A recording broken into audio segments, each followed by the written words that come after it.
All right, Coach, we in. We live. We live on our script. We live on the Rocky Miller channel, Coach. Hey, Coach. We gonna give them a few minutes to get in here. They've been waiting. They've been texting. They've been hitting me on Twitter, man. So we gotta get this thing going, Coach. Yeah. I know, man. We tried to take a day off, a week off for Christmas, and we got to finish this year real strong. So we're going to the next year, right? Yeah, Coach. You took a week off, and all hell broke loose, Coach. Hey, look here, man. I had folks texting me and emailing me and Facebook me, man, and some of them wasn't good, Bishop. Oh man, they was on you, Coach. Yeah, but that's okay, Coach, because I'm the coach. See, that's what they don't understand. I'm the coach. I can handle it. All right, I'd like to welcome everybody to HBCU Coaches Corner. I'm your host, Rocky Miller, along with my other host, Mr. Stephen Campbell.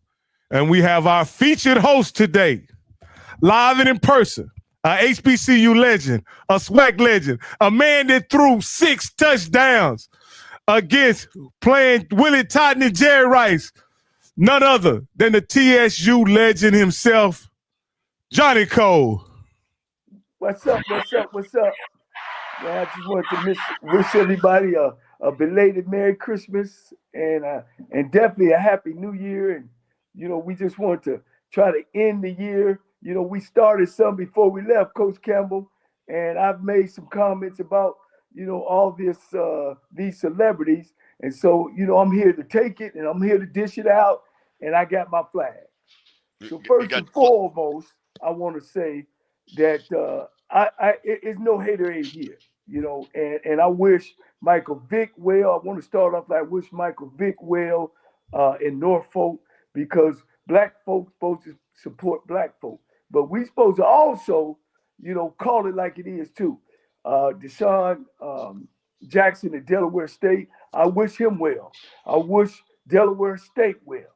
But one thing, we got a history buff of black college football and Bishop Campbell. We got a bishop man, a businessman, as well as a man with the PWI way. And then you got me. I am the coach. I'm an HBCU graduate. I'm an HBCU coach. Most of my career have been on the black college level, but I have coached on the PWI level. I've coached, done programs at the Cowboys, San Francisco 49ers, Chicago. I've won several championships. I also been named Coach of the Year in the SIAC as well as the SWAC. I've coached on every level, from Pop Warner, middle school, high school, of course, in college. So I think I got a great perspective, and I think our platform here have a great perspective of black college football, HBCU. So I'm ready to go, Coach. And let me say this too. And I think I think between us three, we got the right answers. There's wrong answers, and then there's answers right in the middle. And all this is opinionated. But one thing about it, guys, next year this time, we will tell the tale. So I'm ready to get started. Hey, Campbell, I'll let you go ahead and go. And I'll just wrap up the intro, so to speak. Yes. Well, I want to say, man, listen, we're back. I want to thank everybody for joining us. We're about to bring in a new year, but I'm just going to say something. Coach Cole, Rocky, had a lot of folks, up in arms, boy. They were all saying the coach didn't know what they were talking about, even though, listen what the title say, the SWAC Coach of the Year, SIA Coach of the Year. So we had a lot of people who had never coached telling a coach what they didn't know about coaching. But that's okay, though. But see, that's what we like about this. See, on this show, we allow you to state your opinion without talking bad about you and things like that. Now, Coach, the question was, they said they had your blood pressure up there, Coach. Now, they said your blood pressure was rising. They said that Coach Cole had to go get that medicine off the medicine cabinet. Now, Coach, you just said something to me about pressure. Now, wait a minute now, Coach. What you got to say about the blood pressure was up? Let me correct you about pressure. See, they don't know nothing about pressure. when 50,000 people screaming, you on the third going in, it's fourth, and about 30 seconds left, and you got to make the call. And I've been in those situations. I've been in those situations against Grambling State down 34-19 in a packed house. And I'm down 34-19 at halftime, and I come back and we come back and win it 38-34. Another time we at the Ohio Valley Conference championship game against Murray State, coach, where we, of course, we won 46-44, but I had to score 34 points in one half to bring us back. So, you know, when you talk about pressure, man, this ain't no pressure, coach. This is what I do. I'm at my best under pressure. You got to tell them, folks, Coach, I think some people believe that Twitter folks got some clout.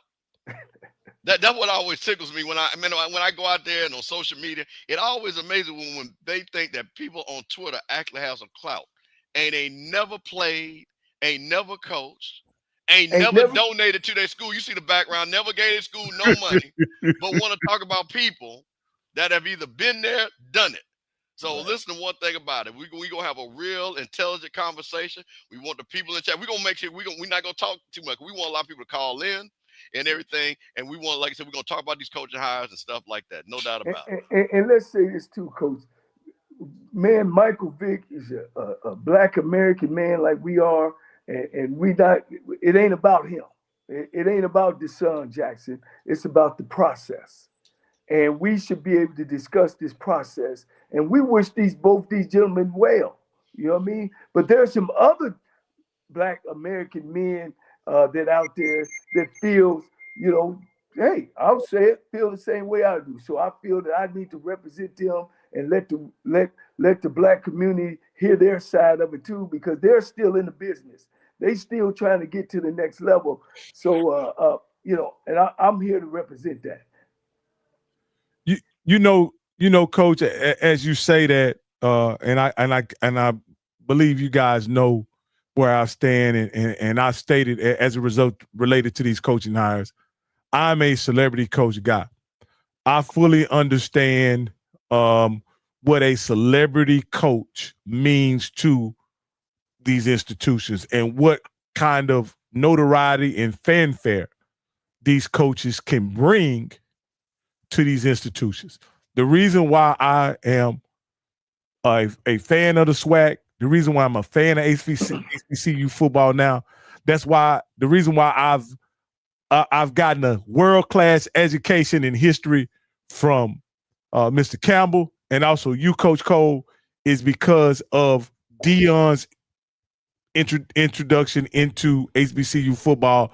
That's what brought me in as a fan. And because of that, I made friends like you, Coach Cole, and also Mr. Campbell. And you guys have not only brought me along as a friend, but you guys have brought me along as a part of the community of HBCU sports at large. And I want to say I appreciate that because, again, before I was just a casual observer, somebody who knew Walter Payton went to Jackson State, who knew Eddie Robinson was the all-time wins leader in Division I football, and he coached at Grambling. I knew all those things, but I didn't know the true history and culture of HBCU football and what it meant to not only Black people, but the history of football as a whole. And because of you guys is bringing me in and being a co-host on this show, I've learned so much, and my life has been enriched for it. But what I want to say, Coach, also is, I don't want to discount the men who are what I would call career coaches, who are not celebrities, and say that they shouldn't get opportunity. I don't think we should go with exclusively celebrity coaches. But what I will say, the energy and notoriety that has come from these guys, recently hires of Mike Vick and also DeSean Jackson, I think they will bring people in just like I was brought in when Deion came in. Well, that's acceptable, Coach. And one thing about black colleges and HBCUs, and what people don't understand. And first of all, we got to stop trying to compare us to the Alabamas, the SEC, the ACC. We not that, But and what people don't understand, attendance wise, HBCU is a 1AA unit, which has 100 other FCS schools that's on our level. We rank number one in attendance. You know what I mean? So I'll tell you, like a president of mine at Lane College, he used to always tickle me. He said, "See, Lane coach is a little animal. See, old Texas Southern is a big animal. And at Lane, we can't come out when everybody else is eating. We got to come out and eat what's left over." He said, "But that's okay." You know what I mean? Because we're graduating kids and we're moving kids forward. So I want to start with that as well, of saying the first time I hear people say, "Well, Alabama, you know, or LSU, you talking about they pay their coaches, Bishop, more than our whole programs. So we can't be them. Stop trying to be them. Be us." I don't know if people even know that. Let's talk about the Hall of Fame. We put more people in the Hall of Fame than 90% of the other conferences. You know, and Rocky, man, you were talking off the show about how HBCU have not taken care of themselves of getting HBCU out there. I think Rudy said it better. It's the brand of HBCU. It's not specifically the universities. It's the whole brand that we need to be more of marketing than of saying, going by individual schools. But the brand, the schools, it's been out there. It's been out there a long time. I think we are getting more recognition across the country. And we want to thank Deion Sanders. I want to take my hat off to him that have brought that type of vision on our schools. So I do want to say that. Coach, a lot of people were concerned, Coach, about how everybody understand that you're a career coach and you support career coaches. But and also, I think they know that you want what's best for these HBCUs, Coach. And me and you've talked offline, and even Mr. Campbell, I'd like to hear your point on this. When we heard the AD from Alabama A&M talk about him hiring Sam Shade, who was a former NFL player and career coach. So he checks two boxes. My point is saying is he kept saying resources. We need a coach that can bring resources. We need a coach that can bring resources, right? Right. How does the potential of bringing resources, how do you leverage that when thinking about when considering hiring these celebrity coaches? And how much does that you think overshadow the experience that's required for these positions? Well, see, that's the thing about HBCU coaches or a career coach or somebody that comes through. You have to have seen things about what makes a program go. And see, I look at things at a different lens because I am that guy. You know what I mean? I've coached with great coaches. You know what I mean? I've coached against great coaches. I've seen the crowds in the following. And I think the thing that really between me and you or anybody else that thinks celebrity coaches is I believe that I don't care who you get. If you don't win, I think I leave everything on winning and losing. You know what I mean? You got to be able to come in. So my question to anybody when they start talking about a guest coach is, a celebrity that's a coach, because I don't like calling them celebrity coaches. A coach, a celebrity that's trying to be a coach is what guarantees that he can come in without the knowledge. All right, he don't have the knowledge. He don't have the theory of what he want to do in a program when he's never been in a program. He's never seen it done before. All he knows is from a player's perspective. He don't understand you got to come from a CEO. You now become a CEO, a business guy. And so it's deeper than just the X's and O's. Every time I hear people talk about these celebrity guys, is, oh man, he's just gonna come in and he gonna tell these young men how to get to the top. Well, tell me if that man is 5'11", 270 playing defense end, he definitely ain't going to the NFL. So how you gonna tell him how to get to the NFL? There's only 1% of America get to the NCAA. 1% of football players get to the NFL. You know, how is he gonna explain that? How is he gonna run his budget? How is he gonna run his practice? How is he gonna get to? You just talked about those things on the outside.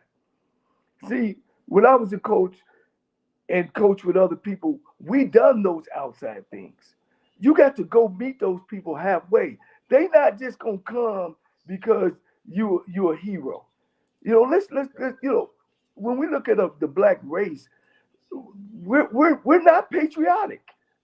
We're not a patriotic race. We just don't do things to do things. You gotta go touch black folks. How would I know that? Because I've been there. I've seen it as a player. I've seen it as assistant coach. I've seen it as a coordinator. I've seen it at different. I've been to 6, 7 different schools.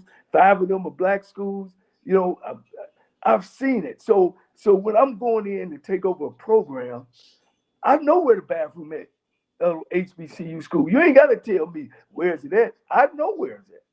So when you talk about resource, and to be frankly honest, the things that you're asking these coaches to do should already be set up at your university. So the people that you're already supposed to know, okay, you got to go to the Kiwanis Club. You got to go to this alumni, speak to this alumni. You need to go down to the Chamber of Commerce. Coach, you need to go to the Baptist Preachers Union. You need to take the team to this church. You know, you got to go down to a town meeting down there. You see what I'm saying? Those things should already be set up. But if you ain't never coached before, never been a head coach, you don't even understand. So what are we saying? We're trying to say that this guy is going to take the role in the position of the people on campus that's supposed to be the fundraisers. Now and then you want him to coach, which all he knows is the X's and O's. So that's kind of that. And I, turn it over to Coach Campbell if you want to, get in there, because I got a whole lot more, Coach. Well, this is the thing, Carl. I just want to piggyback on that, and I want to. Can we give for people that didn't get to see it? Please go watch Scotty's interview with A.D. Bryant, because what I like with A.D. Bryant, and see, this is where it goes to about education and knowledge. He laid out the perfect reason why Sam Shade was the person for that job. He laid out, and you know what? I like what he said. We do have a celebrity. Sam Shade is a celebrity in Alabama. Sam Shade brings the Alabama tradition and knowledge to Alabama A&M. He did play in the NFL for a lot of people that did not know that. He was a captain of a national championship team. That's a celebrity in Alabama. That's a great pick. And that's why I try to tell people there's a difference between great fit and then taking a chance like what Norfolk and what potentially Delaware State did. So Sam Shade, so when I heard, and we'll just put it out there just to have a conversation, there was talk that Ray Lewis potentially was going to be the coach. I don't care what anybody says. And Scott, I love him and everything. And he said, well, Mr. Campbell, they bring resource. But I'm going to tell you something. Sam Shade is a better coach than what Ray Lewis. So, yes, would you have people wanting Ray Lewis autograph? But I tell you one thing. Who would I fear more at FAMU? Because I got to play them every year. I'm going to fear a Sam Shade coach team. Because you know what Sam Shade does? He has coached high school in Alabama. He know all the high school coaches in Alabama. You know what Sam Shade does? He knows the people of Alabama. So when that porter gets jumping, you know what he can do and say? Hey, well, Sam, I tell you what, they can't come to Alabama, but there's a kid that I think would fit over there at Alabama and A&M. That's the thing about it. And so we're talking about resources. That is resources. Resources ain't always money. It's also knowledge, Coach. It's also knowledge. Sam Shade is a great example, Coach, of doing it the right way. Me and him talk all the time. He's a great coach. He has a great staff. I've said that earlier. You know what he told me? He told me, he said, Coach, man, when they were talking to me about off the field things, like you were talking about, Rocky, he said, man, I learned so much from high school. In high school, the head coaches and them go out and do fundraisers, which when I was at the junior college up in Kansas, we did fundraisers in the community. So, but I learned that from going through a junior college stance, and I forgot I coached at junior college. But that's how you learn, man. Throwing people, you like throwing these guys in the water full of sharks, man, and telling them, oh, don't worry about it. You fished at the pond down the way, and you're gonna be okay.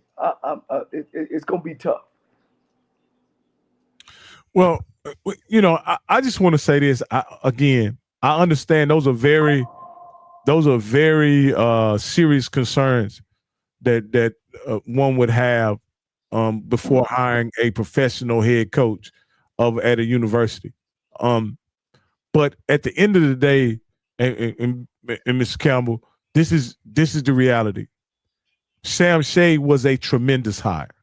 Matter of fact, and I said, I called into Scotty's show and said this with all due respect to all the other coaches that were hired during this coaching cycle and those coaches that will be hired during this coaching cycle. I said Sam Shade, I believe, is the best hire during this coaching cycle. And that's withstanding the coach at Prairie View, who I think very highly of, your protege, Tremaine Jackson, Mr. Campbell. I mean, Mr. Coach Cole, he's your protege. And so my point in saying that is, but when Sam Shade was hired, it didn't make the ticker on ESPN. There were no notifications on my ESPN app of Sam Shade being hired. And at the end of the day, it may not mean anything as it relates to wins and losses, right? But it does resonate with people not only in Alabama, not only in Delaware, not only in Virginia, but that resonates with people all over the nation. And for that, Norfolk and Delaware State can capitalize on that fame and notoriety of their head football coaches. Coach, let me respond to this. I need somebody to raise their hand and let me know when a ticker has won a football game. I'm Coach Ticker, please. I need Coach Ticker to put the StreamYard link up because we need Coach Ticker to tell me. Now, Rocky, you are a primate. Now we listen. I had no problem with the primates. I'm the one that made the term primate. Okay, I had no problem. Now we got a black coach coaching right now, James Franklin, that's getting ready to win a playoff game. We had Coach Prime with all that fanfare and everything, and they got blown out BYU. Coaching still matters, Rocky. See, all that, and like I said, this ain't no shade to DeSean. This is not. But this goes back to Coach Cole's point. So for all that, DeSean had every resource he wanted. I ain't hard to find. He got probably the number 1 pick and the number 3 pick at worst or at best. And guess what? You have some Mormons that straight DeSean danced on him because that coach that has coached for a long time out-coached his team. Okay? So see, that's what I'm saying. So while that looks good, you know what everybody cares about? Because I'm going to tell you this. If Alabama A&M has a national championship, Sam Shade is going to be a celebrity. If Tremaine Jackson brings a national championship, he will be a celebrity. So while it looks good on the ticker, that is style over substance. That's my only thing about that. So give me a guy that's going to give me something. So like I said, I want Michael Vick to do well. I want DeSean Jackson. But the reason why when you say that, the Tickers never won a national championship. Here's it's to us. It's to this. You know, I get it, guys. I get it. You know, but it's to us. Sam Shade is a great. This model of going to hire pro coaches is nothing new. I coached under a NFL coach, but he had coaching experience. He was an offensive coordinator at the Rams. He was the receiver coach at Steelers. I want my artists to go pull up a guy named Lionel Taylor. Lionel Taylor. They said he changed the game. He changed the NFL game. He played for the Broncos. He played for Chicago back in the day. Look up Lionel Taylor. All right. And matter of fact, you'll see me a glimpse on that tape. But I'm saying at the end of the day, guys, it just don't look good to me. All right. Here's the deal. Again, I told y'all, I look at it, my lens is different. I get into this business of coaching. I wanted to coach on the Division I level. That was one of the things. They say, oh, you got to dress well. You got to cut your hair. You got to speak well. Well, I've done that and worked on that. You got to graduate from school. I've done that. All right. They moving the chain. Then next, I come, oh, well, you got a network. These are my PWI teams that I want to go join. Then they say, oh, man, we can't hire you. We can't hire you because there's only 2 positions for black coaches. One on offense, one on defense. This was just in the 80s, okay? Again, and you could talk to other coaches that's been around as long as I was, all right? So we done that. So finally they started letting some black coaches in. But there's only been 3 coaches from HBCU to be able to go coach at a PWI. And one of those are a white guy, okay? Stay with me. So now, we got these young guys that looked up to me and Eddie Robinson and Doug Williams and Rob Broadway to say, man, I want to be a Doug Williams. I want to get an HBCU school and I want to move it to the next level. Now, all of a sudden, the PWIs have let a couple of us in, not HBCU guys or black coaches from our conference, let a couple in, and it still ain't even close. You know, on the overall of football programs, about 72% are African Americans. But when you come to a head coach, you're looking at about 92% are Caucasians, and about 8 to 10% are African Americans. So now I graduate, I do everything, I get my master's, I'm ready to go, man. Some HBCU jobs are opening up, man, I'm ready to go. You know what they tell us? Oh, no. You have to have coached at a PWI school. You got too much black schools behind you. Now I said, okay, let me go get a position job somewhere. All right. Now I'm ready to go. I'm HBCU. I'm African American coach. Man, these jobs popping up again. Excuse me, man. You didn't play in the NFL, did you? What? Well, I can't go back to the NFL because I'm an old man now. Then now it's not only do you have to play in the NFL, you've had to be a celebrity in the NFL. So the PWIs is not moving the flag. Who's moving the flag? Our schools are moving the flag. They're moving the flag, and they're moving the flag out of the way of people like me that have chose to go to HBCUs, have chose to go and do the right thing and learn as much as I can learn and bring my knowledge back to the school, who paid for my food, dormitories, matriculated me through, taught me everything to say, if you lead and you understand and let me lead you, man, it's a reward at the end of the game. Now what is it? What is it?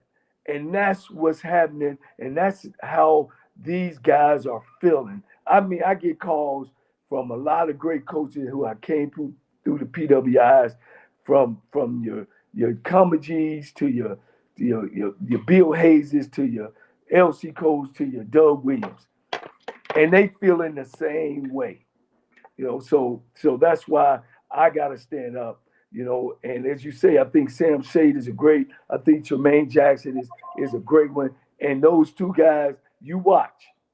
Like I said, when December comes, we gonna see. This is a question. You muted, Mr. Campbell. Rocky, let me set this question up. First of all, this is my nephew Lionel. Hey man, this young man, is doing it on his channel. PB versus everybody. When everybody go subscribe, he's gonna have Jermaine Jackson on the 5th with their new coach. But I think this is a great question that he's asking. And Rocky, this question is for you and Coach. Maybe you can go into, you know, even on the opposite side of it, or your opinion on this. What does it mean to capitalize on the hire of a celebrity coach? And can you go into detail on that? So Rocky, yeah, in your opinion, what does that mean?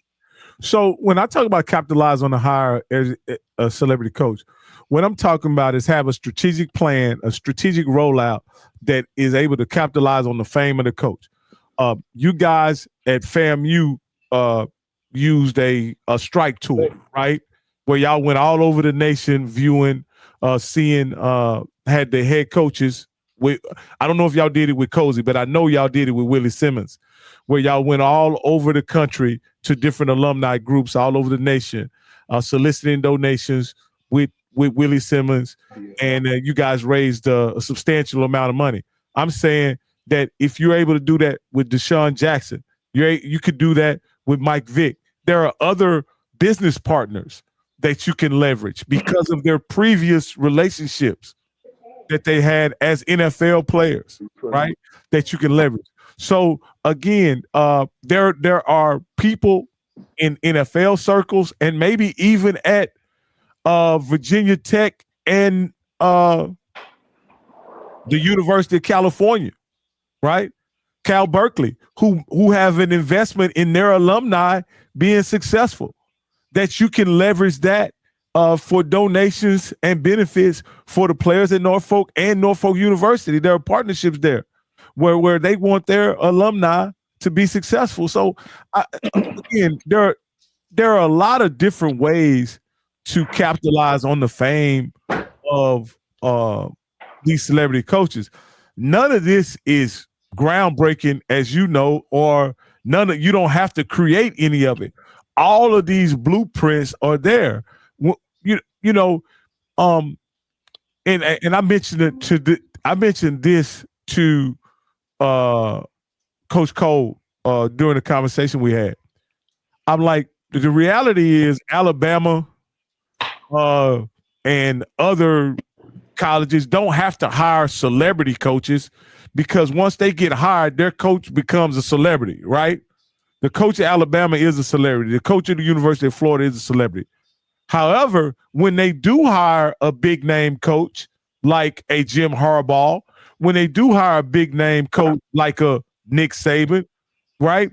They immediately parlay that into excitement for the fan base, and they end up having capital campaigns, donations, and things like that to create a monetary gain for the school, because they have to pay these coaches. They may as well capitalize on these coaches' notoriety and fame, right?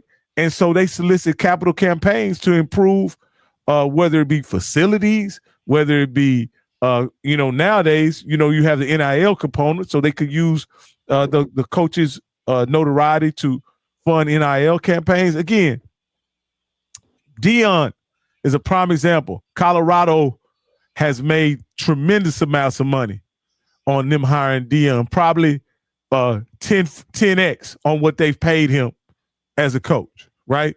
And I think that Norfolk State and Delaware State should use a similar blueprint to promote their football programs and benefit their institutions. And we have a call whenever you guys are ready. Rocky, let me just real quick before you go to the caller. A couple of things. So with that being said, so I'm expecting you, because you have now put an additional checklist on these coaches. So when we check back a year from now and the facilities ain't no better, the money ain't being raised, okay? Is that the coach's fault? So we can hold them accountable, because see, Sam Shea and them shouldn't have that, because they're not a celebrity. You know what I'm saying? They just grinded, working hard. And Tremaine Jackson, because what you just said was these guys have these relationships.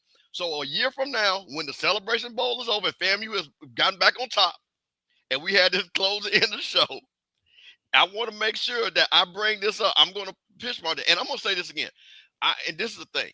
DeSean, to me, does not count, because DeSean is one of one. DeSean has always been one of one. He was one of one. But he has to count, though. No, let me tell you the reason why. No, because at least not from Colorado. Yeah, well, Colorado what I'm saying, because let me tell you something. Listen, there are singers, but there's only one Beyonce. You see what I'm saying? So my point of it is, you can't say, and it's not fair to DeSean Jackson to say DeSean Jackson is DeSean. Does he have the same celebrity clout that DeSean had? Of course not. So you can't say that he's DeSean. Even with Michael Vick, to Michael Vick's level, there's a thing, because DeSean's track record of just being around, DeSean has several generations that he has. I think Michael Vick comes close to it, but I don't think DeSean Jackson comes to that level where he could just pick up the phone and say, I'm DeSean Jackson. Because I'll tell you this right now, if we just did a quick poll a quick poll, right? And you just said, hey, people, tell us the best season or tell me something that DeSean Jack did. You remember that punt return. But he ain't like, man, Deion got things that go all the way back to college, World Series, running back punts. You know what I'm saying? This goes back 30, 40 years. So my point of it is I want us to level set our expectation because you're putting that on those guys, and I'm going to hold you to it. So, all right. So I just want to put that out there. Well, let me say this before we get to the caller. I'm not saying that's even the coach's job, Mr. Campbell. I'm not saying that's the coach's job. I'm saying that's why these guys were hired, Mr. Campbell. You made it as part of their job now because that's the reason why. If they don't have that, do they get hired? Because that's what part of their hiring. No. Okay, so that's part of Hey, you don't let me walk off my IT job and just start coaching because I want to coach. That's not how this works. You gotta hold. So that's what I'm saying. You can't separate it. That's part of the bag. That should be in their bag. That's part of their bag. So you can't say, no. What I'm saying is, gotta count that. It's okay. So this is my point, Mr. Cameron. I talked to Coach Cole about this.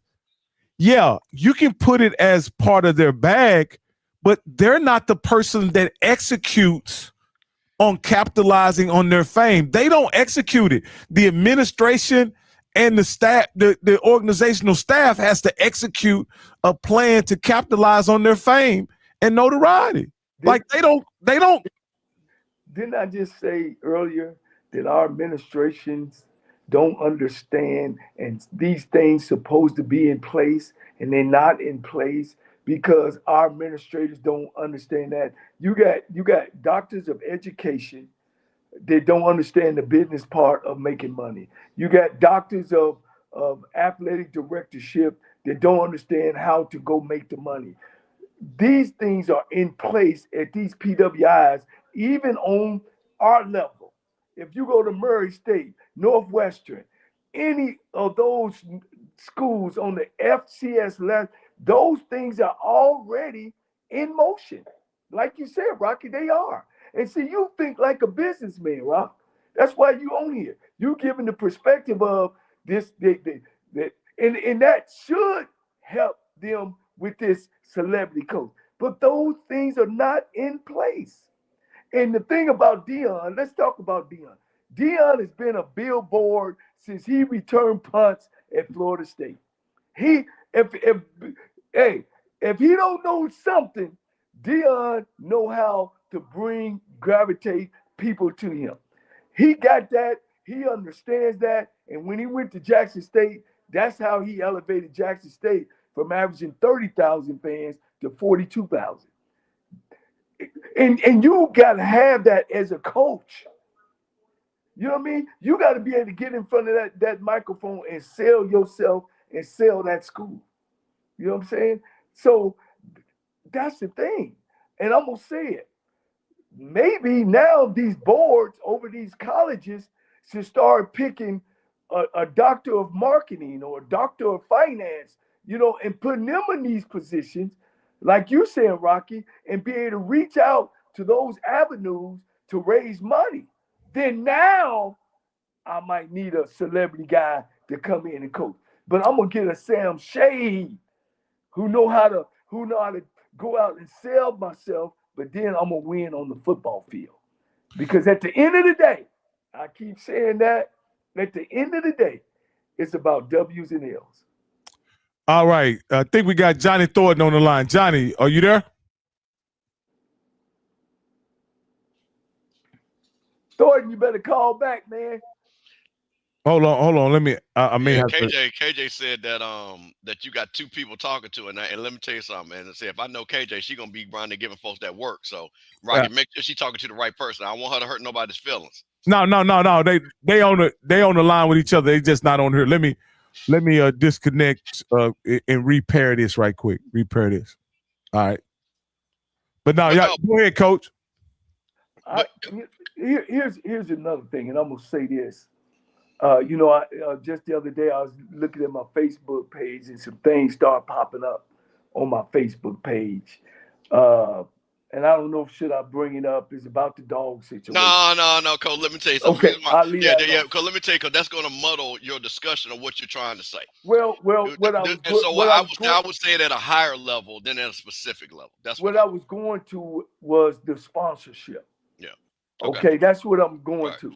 Okay, and when I seen that, I started saying, "Wow." So if I'm Coca-Cola, and I love Vick and I love what he want to do, you see what I'm saying? Now I got to look at that thing two ways. Yeah, I want to donate this money, but then I got these other folk. You see what I'm saying? A lot of, and it's just like the racial thing. You know what I mean? Somebody make a racial slur, like Kanye West made the Jew slur. Then all of a sudden he went from a billionaire to a 200 or 300 millionaire. So, those things that you got to think about, when we think that things are just going to be automatic. And that's the thing that I'm trying to get people to understand. It ain't just going to be automatic. I see what you're saying, Rocky, and you thinking from a business aspect. And where you thinking is, guys, and before we met, hey, look, we're going to bring this celebrity guy. We need to have avenues in place that we're going to take advantage of this. I just don't see it at HBCU schools. Hey, Johnny, are you there?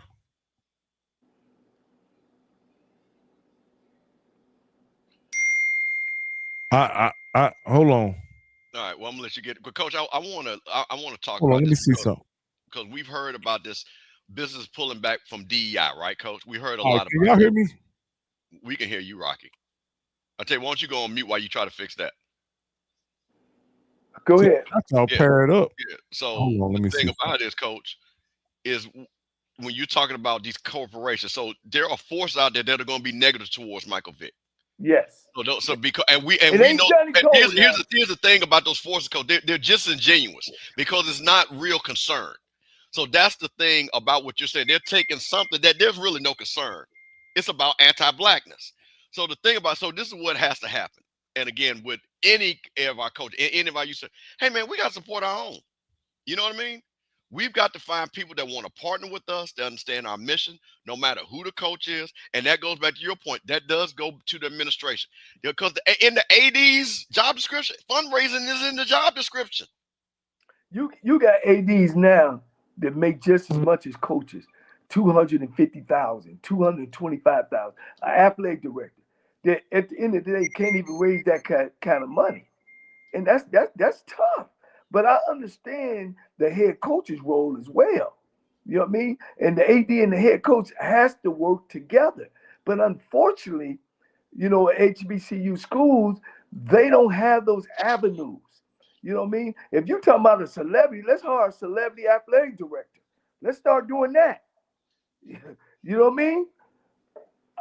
I mean, that to me is, somebody that can be able to go out and has charisma, shake some hands, kiss some babies, and be able to bring some money to the program.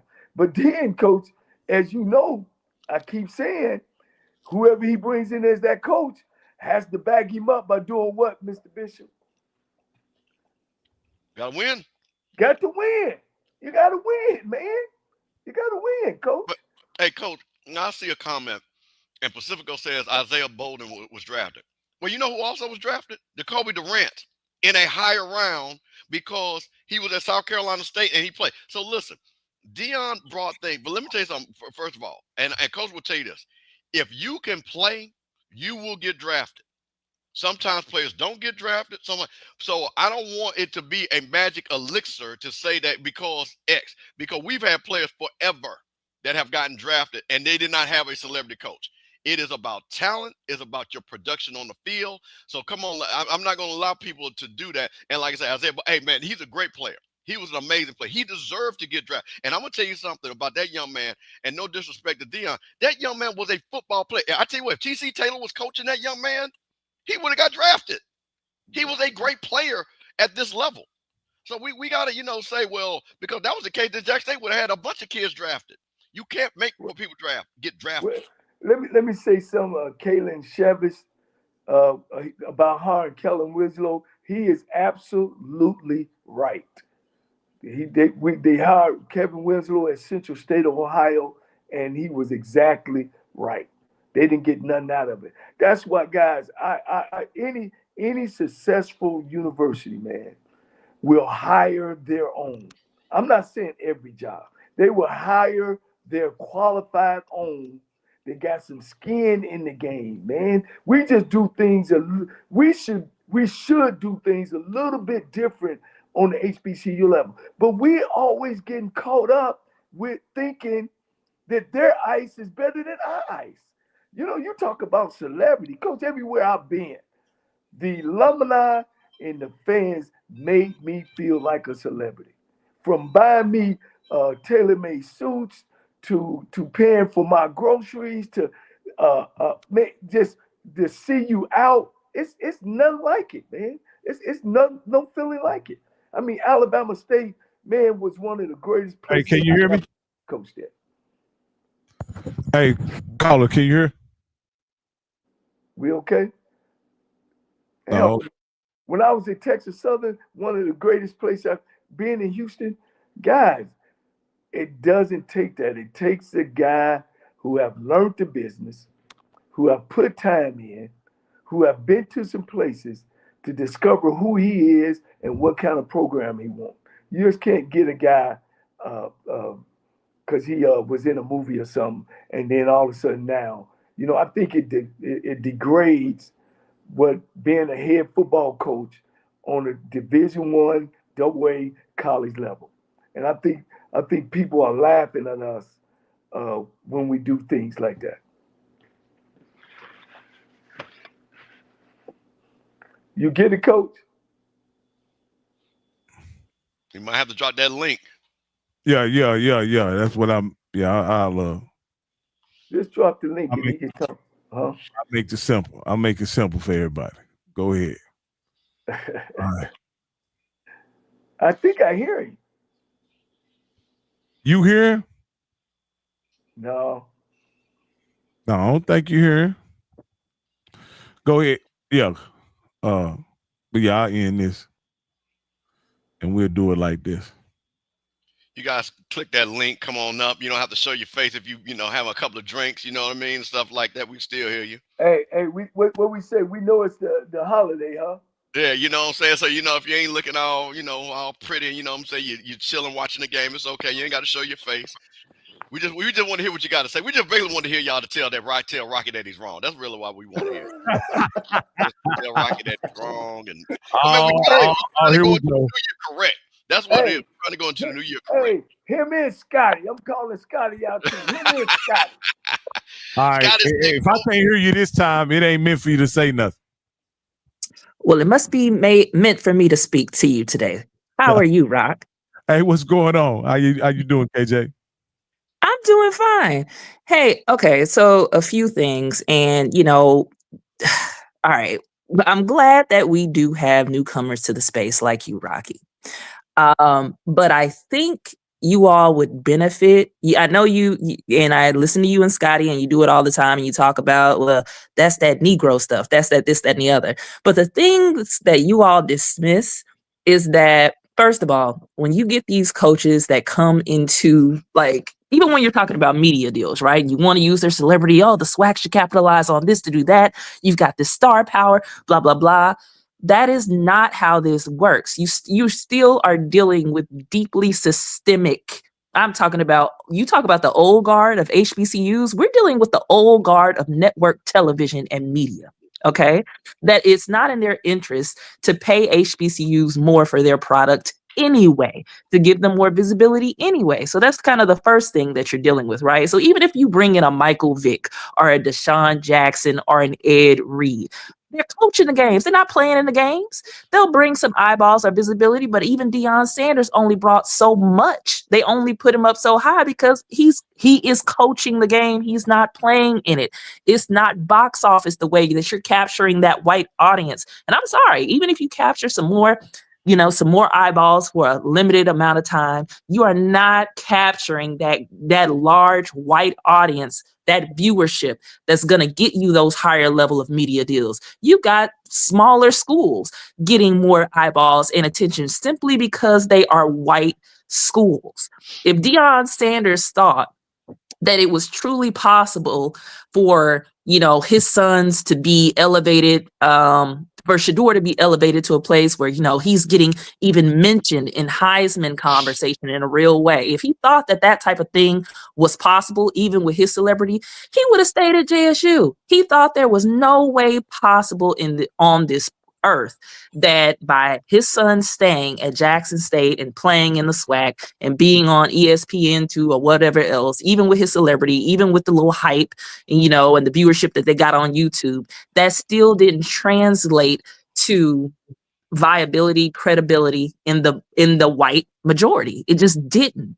And so I don't really understand why you all think that hiring these celebrities, like that don't even have the cachet of a Deion Sanders, because that's a one-time thing. If he couldn't do it, if he didn't think he could do it for his own very exceptionally talented son, if he didn't think he could get him where he needed to be by keeping him in this space, what on earth makes you think that HBCUs can negotiate for these huge media deals simply by having somebody like DeSean Jackson or Michael Vick on their sidelines? Simply by, you have to change the entire, first of all, the SWAC and the MEAC would have to be consistently stronger, would have to be 10 times better than than those white conferences that you think of at the P4 and P5 level, for people to even give them any type of credence or credibility and say, you know what, they're pretty good.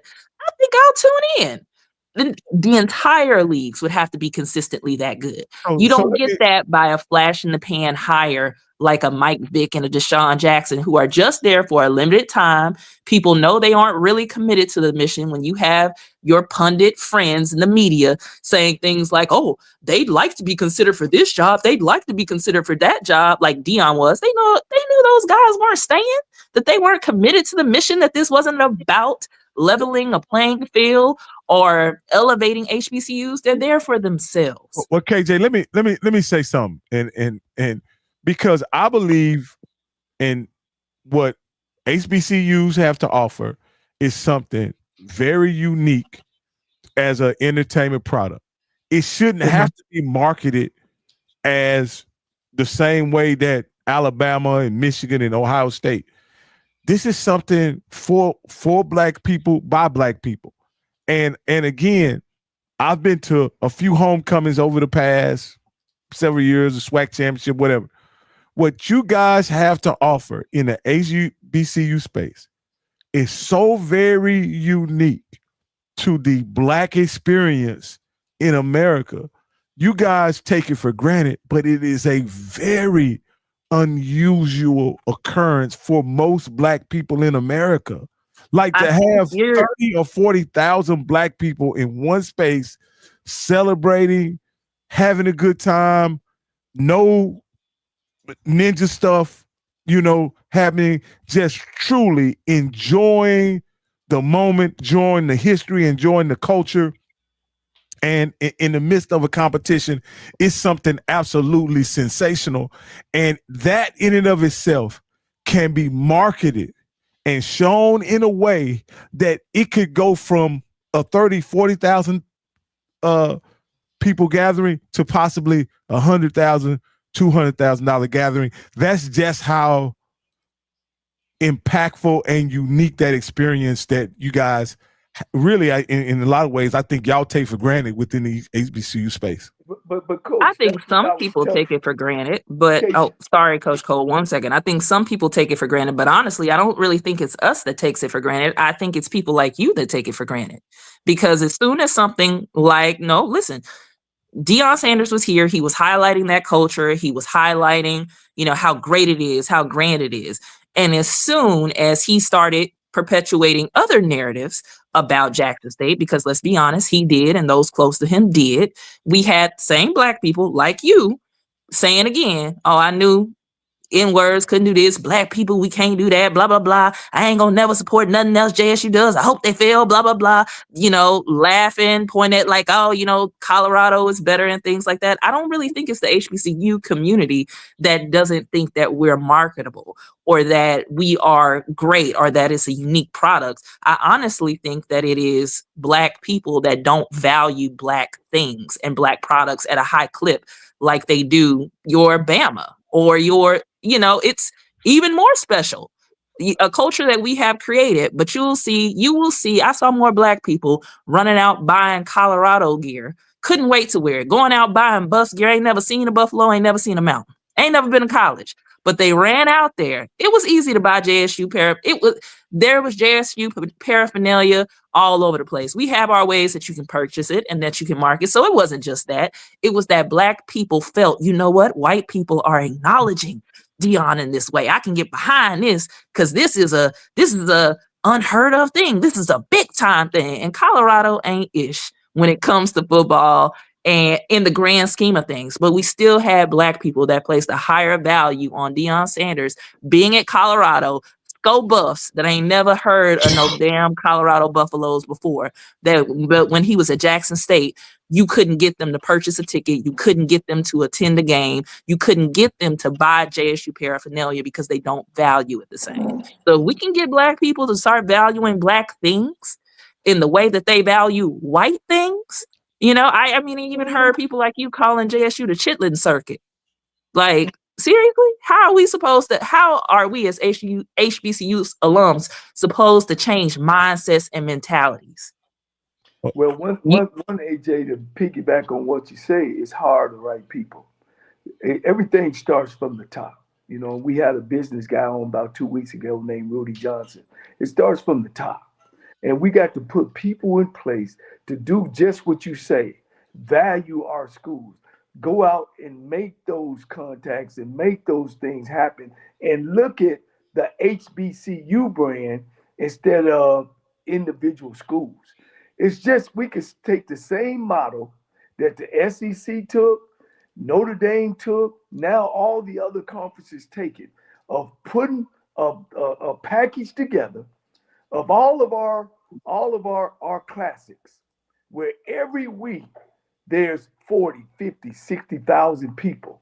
Orange Blossom City Classic, Labor Day Classic, Magic City Classic, and sell that. But the problem is, like you said, KJ, I don't even think that we value athletics. We're still in the envy stage, because back in the day, we just started playing at white schools in the 70s.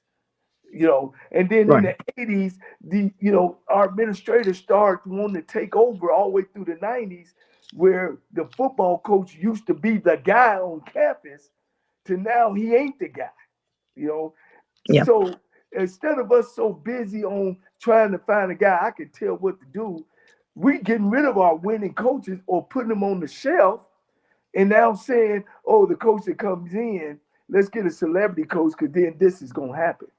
I think our people at the top need to get off their ass and go out and start with the smart thinking, as Rocky says so diligently, about touching these people. But we got to do it as the HBCU brand instead of each different university. Delaware State been a perennial loser for years. They've had some ups and downs, but most of the time. Valley, Pine Bluff. But you talking about your Jackson States, your Florida A&Ms, your Alabama States, then we can come as a group. We got to think like they think and do like they do, but on a smaller level. They're getting $1 billion while we can't get $500 million. So but until we present it that way, we gonna be right here where you said it so diligently and nicely, KJ. You are on point. And KJ, I just want to say this last thing is that one of the things that I believe is as a black person is that if the HBCU loyalists, the HBCU culture made it more accessible for sidewalk fans to be part of the space and be welcomed in the space, then I think that's what I mean when you talk about grow the experience, grow the brand. Because sidewalk fans, and I'll say this, KJ, when you first come in this space, we are treated as someone that should not have a voice, an opinion, or even have nothing to say about what's going on within HBCUs, when as sidewalk fans, we are in other institutions, we are the majority. Sidewalk fans are the majority, and they see us valuable as being very valuable in those other spaces. And I'll just say that. You know, you are right. I think we, in a way, but I will say this, and I'm gonna let y'all go. We gatekeep, and sometimes to our detriment. We absolutely do. But also we gatekeep for our survival. You don't have another, if you think about HBCUs and how unique they are and how we have kept them and how they have survived for this long, part of the reason is gatekeeping. I hate to say that, but what other system or what other network of something that as unique to Black people do we have other than HBCUs that Black people have kept, have grown, and have not let, be taken over and we just become a side act or entertainment to it than HBCUs. So I'll leave that there. When you can answer that, then we can have a conversation about the gatekeeping and inclusion we do. The church, right? And where has that gotten? And I am a Christian, but I'm yeah. Well, what happens is you guys come into our homes and start saying this, that, and the other, and not finding out really basically where the issues and the problems are. You know what I mean? And you want to try to give us direction, and some things ain't in place. And I'm telling you guys, it's not in place at the top. Most Black colleges are sitting in Republican states. Most Black colleges are ran by conservatives. We in the border regions and stuff, if money is an issue, which it is, and we got some states that owe us money. We understand that. But it's got to start from the top, and hiring. And I'm telling you what PWIs are going to. They are going to hiring guys with marketing degrees, guys with financial degrees at the president level, let alone at the athletic director level. And we have to do those things, man, and be more creative. And we being creative. But what we're doing here about hiring these guys as celebrity is what you call, to me, being lazy and not doing what we're supposed to do. And we're taking opportunities from other, as you want to call them, career coaches, the guys that can come in. Because at the end of the day, KJ, Mr. Bishop, and my man, Rocky, we got to do what, Rocky? We got to win. You got to win, baby, win. It can't start from the bottom. It's got to start from the top. Yeah. But coach is not the answer. Well, when you have an example, so you just mentioned something, and I have an example of it, talking about, coming in, not understanding and not listening. Jackson State had to deal with narratives pushed by, of all people, Uncle Luke, about Jackson State must be stealing money because the governor of Mississippi told DeSean Sanders, Jackson State must be stealing money because I've given them plenty of money. Now, we all know in the space how foolish that is, but yet Jackson State now has to deal with narratives about that pushed by people connected to DeSean Sanders, somebody who was an outsider who we invited in, who did not understand the historical context. And that is now out there in the world, in the atmosphere. I've had to hear it when I've talked to students about JSU. So again, we gatekeep for a reason. Did they steal his jewelry too? No, you know what? It was, he said, so Uncle Luke's put it out there that DeSean said that the governor told him that Jackson State must be stealing the money because I've given them plenty of money. So that was first lie that we've had to deal with. Then the other thing, it wasn't jewelry. It was some bag he had.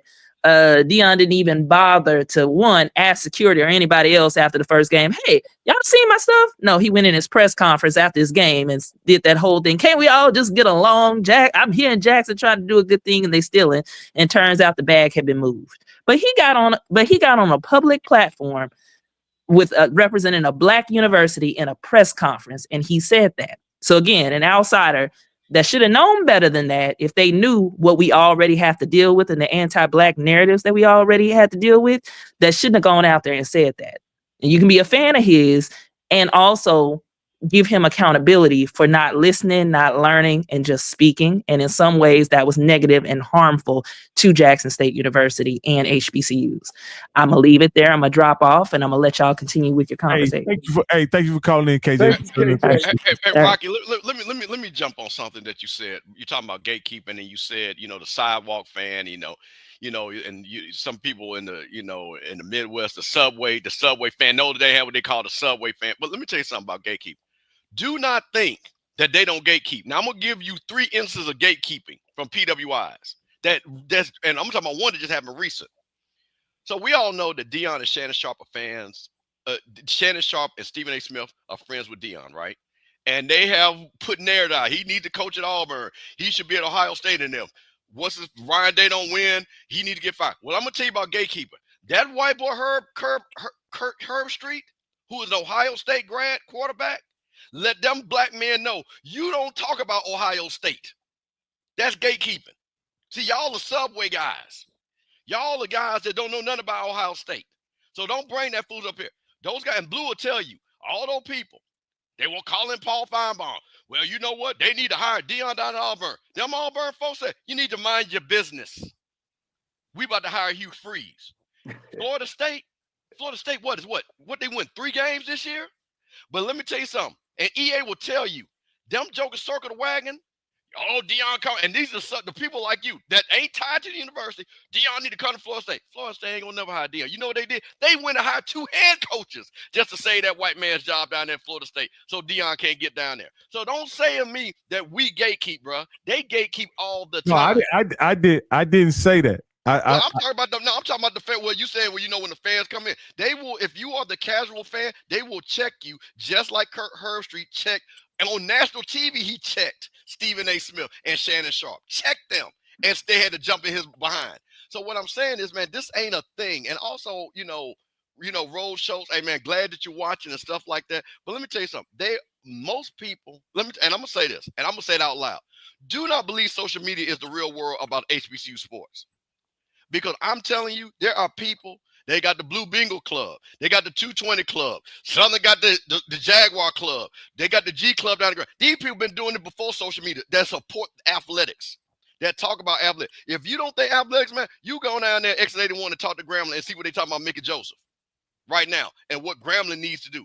If you don't believe that athletics means, talk to someone from FAMU and what Coach Cozy needs to do. If you don't think athletics matter, talk to those people at North Carolina A&T. And what Sean Gibbs has to do. We have always cared about our sport. What you see, and unfortunately, is a very narrow perspective of negativity, unfortunately, that is in this space. And that people come in, and most of the people that are doing this talk are not even fans. They came in with DeSean. Right. They weren't longtime fans of Jackson State. They weren't longtime fans of FAMU, Southern, Grambling. Because I talked to them. And you asked them, well, who was the coach before DeSean? Oh, I don't know. Who were the top players before DeSean brought all those guys? I don't know. You ain't a fan. So that's what I'm just letting you know. We are fans. And this is what this show, and Coach, I'm sorry, I had to do this rant. This is the reason why we literally have a person who was born in the SWAC. He played in the SWAC. He coached in the SWAC. We care. This show is about we caring. That's what's different about this show. Rocky is here because you know what? And his daughter goes to Prairie View. And I respect that. He's here because he cares. Rocky could be doing anything else. He cares about this. So we actually care about the sports, just to let y'all know. Yeah. We got a caller? Yeah. We got to Let me know when I can get started. Hey, keep it fam. I know you like giving them speeches, but we trying to get out here and enjoy some eggnog. So go ahead, do your thing, keep it fam. All right, here we go. Lies, false narratives, and everything in between. I'm not going to call nobody out, but I'm just going to keep it. I'm going to try to, because that last caller, man, okay. I had a plan years ago, right? On Twitter, on social media, where I talked about a plan. It was called True Group Economics, right? I was talking to Jackson State alums, a few Jackson State alums and a few supporters about it. I said, if you can get 1,000 people who can financially put together $10,000 a year, you will come up with $10,000 and you can finance the university, right? A lot of them told me that it wasn't possible because of the same old conversations, jealousy, it's envy, it's all of these excuses in the space. But a funny thing happened, right? 2 years, I want to say between now, 2 years ago or a year and a half ago, Jackson State got together and did a group economic plan to where they raised $50,000 in 2 weeks through a thing called Giveify that started the KC 100 and Friends without the conversation about my true group economics plan, right? That never happens. But this is what they try to tell me. They talk about black people devaluing black things, but they don't talk about the negativity in this space when it comes to doubt. Because a lot of people in these spaces, what they'll do is they'll say, well, this ain't possible and that ain't possible, and they want this and they want that, but they won't go step by step of people who have laid the foundations of plans throughout the years. Coach Simmons on his YouTube channel is one of them. I am another one. I told everybody this: if you want black people to value black things that are not in HBCU spaces, y'all call them casuals, right? If y'all want these people to financially get invested in HBCU culture and HBCU football, you will have to gravitate towards the things that they care about. And who is that? Your Ed Reeds, your Michael Vicks, your DeSean Jacksons, I can go on. I can continue to list the people that these people care about. I'm not just talking about any typical NFL player like a Teddy Bridgewater or Sam Shea that nobody's going to care. I'm not talking about those people. I'm talking about the people that the casuals will get motivated, right? Will want to spend their hard-earned money and time into HBCU spaces that a lot of them are not privy to or not familiar with, right? But you're going to have to go into those spaces, figure out what they care about. Because at the end of the day, those TV deals and partnerships that HBCUs are trying to get, when it comes to garnering interest from casual viewers, right? You are going to have these figurehead hires, such as an Ed Reed, such as a Ray Lewis, such as a Michael Vick, right? That when you form this super HBCU conference, because I want to make this clear, when you form this super HBCU conference, those deals and those brand partners, whatever you try to get for HBCUs, you will be able to obtain. Why? Because now you have the interest of what they care about. You have to stop thinking about HBCU people, right? Playing HBCU politics, because that's really what it comes down to. All right. You're going to have to start thinking about You're going to have to start thinking about business people and what they think, because they're the ones that you're going to when it comes to sitting down for the deal. All right, let's have a conversation, right? Go ahead. So go ahead, Coach. What you're saying is HBCU administrators, HBCU staff must go in spaces where the casual fan is and establish a connection with that casual fan. Is there anything they can do other than hire a celebrity coach in order to do that? I said this a few times on a lot of other spaces. I said, look, if you can go outside of the means of finding a billionaire, a few of them, right, who are willing to invest the same amount of capital, right, that is going to require to take HBCU athletics and HBCUs as a whole to the next level, then do so. The problem is that they won't do it because they have the same mindset and mentality as the same people that they're going to try to get these interests from, that they're not getting the total value of. Why? Because there's no real value in the space where it should be. What I mean by that is this: Michael Vick adds the value. DeSean Jackson adds the value. With the hire of an Ed Reed and a Ray Lewis, they will also add the value. When you take these four entities and you combine it with the super HBCU conference, and you go sit down at the table, listen, and you go and sit down at the table with these people who you're trying to get these deals from, these television deals from, right? You will now have the value in a space of what they're trying to look for when it comes to getting the market value of the dollars and asset revenue from casuals, because those are the people that they care about, not HBCU viewers, not HBCU alums and supporters such as me and Rock, right? That just came into the space because DeSean brought our attentions into the space, right? These people that you are trying to get the market value for, the same way that the Mountain West went to TNT and got their value. All right, that's enough of that. I done had enough of that. I'm sorry, and fam. I appreciate you calling in, but I had enough. So I hope y'all understood what he was saying. No, I want let me address this point. Let me, because you know what, I've seen that brother on a lot of things. And listen, I'm gonna say this to everybody. Hey man, this show is that we don't mind. Hey man, if you got a opposing point of view, we don't mind you calling up. We just want you to be succinct because we got other people and we want to get to the point. So let me tell you what he's saying. And I sat back and I really listened to him. So again, it's about eyeballs. It's not specific eyeballs. That's what his argument is. It's not specific eyeballs. And he said, hey, these guys, if you have these name brand people, casual people, look like Rocky, you came in because of them. But here's the thing, right? And this is why I think Coach Cole is going to answer this. Okay, you hired DeSean Jackson, but the value comes in a straight line, right? It starts from an A to a Z point. And here's the thing. If DeSean Jackson doesn't win, ain't nobody going to watch that game, okay? Nobody is going to watch them play. If the level of players that, again, soon to be NFL type players are not being recruited and developed, nobody's going to watch him. So the question always is, and I think, and Coach Cole knows this, when we were at our zenith, at our apex, we had talented players that people wanted to watch, and we had talented coaches that coached them. So for me, it's not so much as having a name. It's about making sure we got great coaches to develop players. Because you know what I saw? And I'm going to use, I think the pinnacle game was when you watched Jackson State play North Carolina Central. That was high-level football. Ain't got nothing to do with DeSean. If you just was a casual guy and you saw that, man, that was a great football game to watch, okay? When you saw FAMU and Jackson State play that 7-6 slugfest down in Miami, and it was score, but that was high-level football because you know what? You had guys all over the field.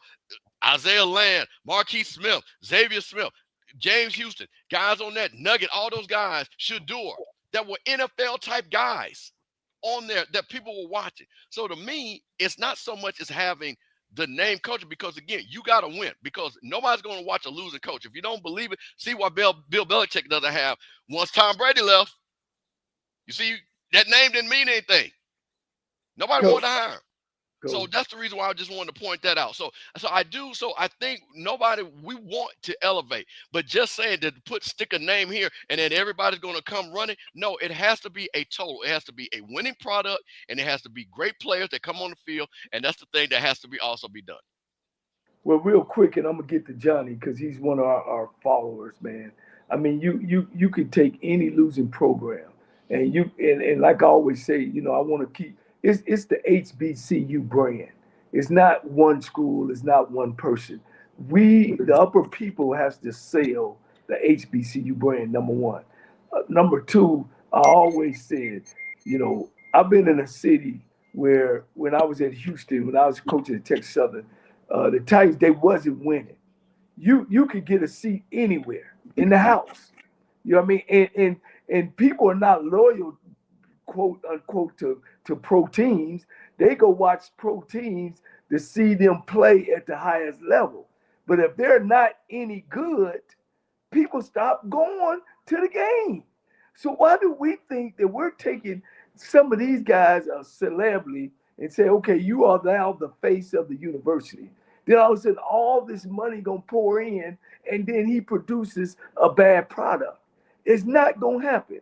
So go ahead, Johnnie. I just wanted to make sure. I just wanted to say one thing, Coach Cole. I think it's easier to build a compelling story around a celebrity coach. That's all I'm saying. Because the story is essentially what sells. And to your credit, Coach, winning has to be part of that story. At the end, that's the end game, Coach. And I don't know. I was just thinking. I said, "Dang, man." So if I run the go-kart and I race the go-kart and I'm the go-kart national world champion, right? Do I hand the go-kart winner my NASCAR car that goes over 50 miles per hour? No, he's gonna have to show me that he can go faster. He's been around. I want to see where he at. It just don't happen like that, man. It just don't happen. Tennessee State is going through the same thing. Eddie George came in there. He's been there 5 years.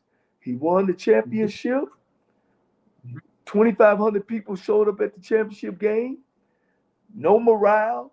Season tickets hadn't went up. School is broke. And he's a celebrity. And it just don't happen. I see, and what I've talked to my Tennessee State people is that he don't have the relationship with the alumni. So I want to end it there. You want to pass it to Thornton, Rocky? Go ahead, Mr. Thornton. Hey guys, hey Coach Cole, I hate to talk about other people's business, but since you mentioned Tennessee State, you were right. I was talking to one of their alums, and with Coach George, by him not basically understanding the culture, they got into this tiff about showing up and going into the game versus like we do at North Carolina Central sometimes. I have season tickets. We got people that donated tens of thousands of dollars. Stand outside in the overflow area and laugh and talk during the whole game and the parking lot. And now you got at Tennessee State, it's sad because Eddie George is a quality gentleman, and he's becoming a much better coach. He brought in coaches. He did bring assets. He brought in coaches to coach that Tennessee State might not have could have afforded, but they did it for Coach Eddie George. But back to the coaches we are talking about right now, and Coach Prime. I know the good, the bad, and the ugly on Coach Prime, and he has been improving his life every step of the way. And one thing that he did, he coached his children. He didn't just coach his children alone. He volunteered and coached other children. He volunteered and coached. He put into the culture all the way up. He didn't just wake up one day and say, I want to be in charge of Jackson State. So let's get back to who we're talking about right now. You have two coaches that we don't even know if they have degrees or not. And let me tell you about Coach Vick. I'm the first person to say that man was treated wrong with what happened to him. That was wrong. But on the flip side, if y'all want to be mad with somebody, be mad with the Falcons and the Falcons owners. Because Mr. Blank could have stopped it with one phone call. Okay, but that's beside us. Coach Vick has tried to turn it around. But even right now, in the state of Virginia, Coach Vick still, the Peter people, they won't let it go. And you're not supposed to be a teacher if you're a convicted felon.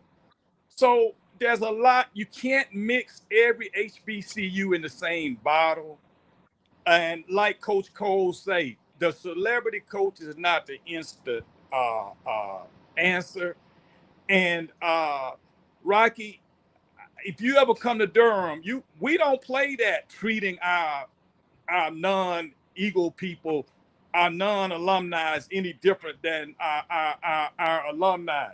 If it wasn't for non-alumni in Durham, North Carolina, I wouldn't be sitting here right now, man.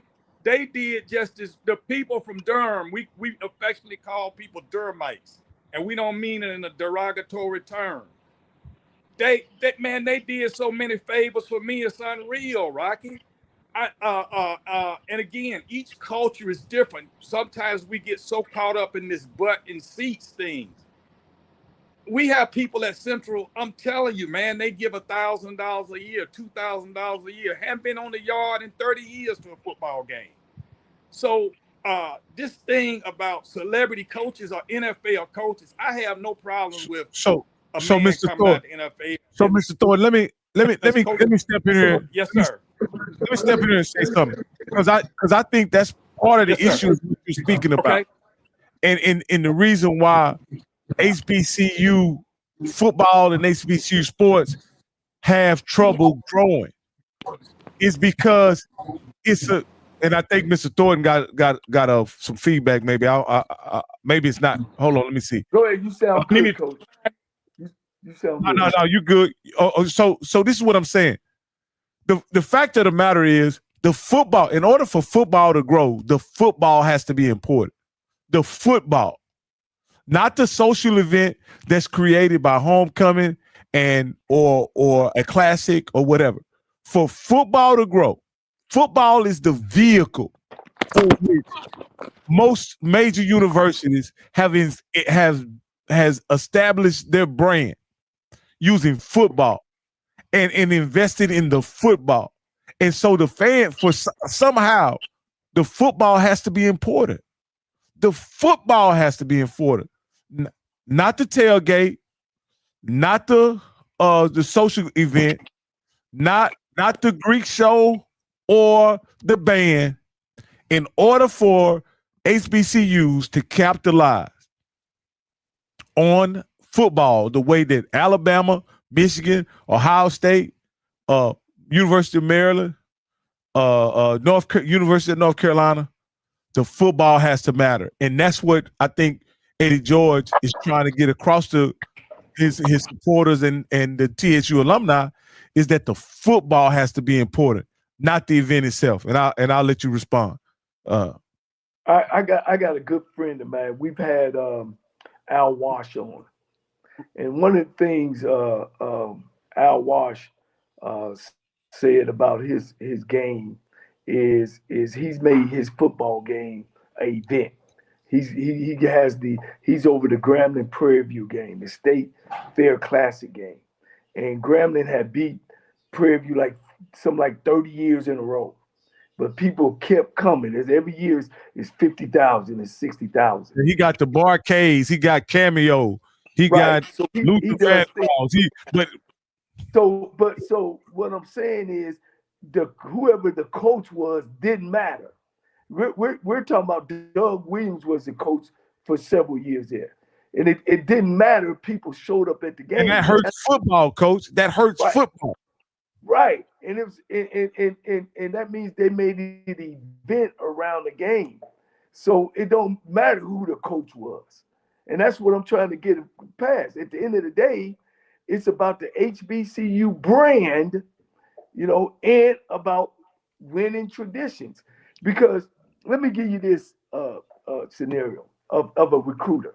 And these guys will tell you, or ex-coaches will tell you, before the NIL, name, like, and image, where they were paying players, the number one thing a recruit will go is to a traditional winning program in a level. That's the first thing a kid wants. I want to play for the best team because I want to play for championships, and I want to get the best opportunity to go to the league. Then they go about coaching, and then they go about the city where the school is. Then they go about, do they know some people? Man, the celebrity coach or coach has to be able to make that kid understand and feel that I can help you get to the next level.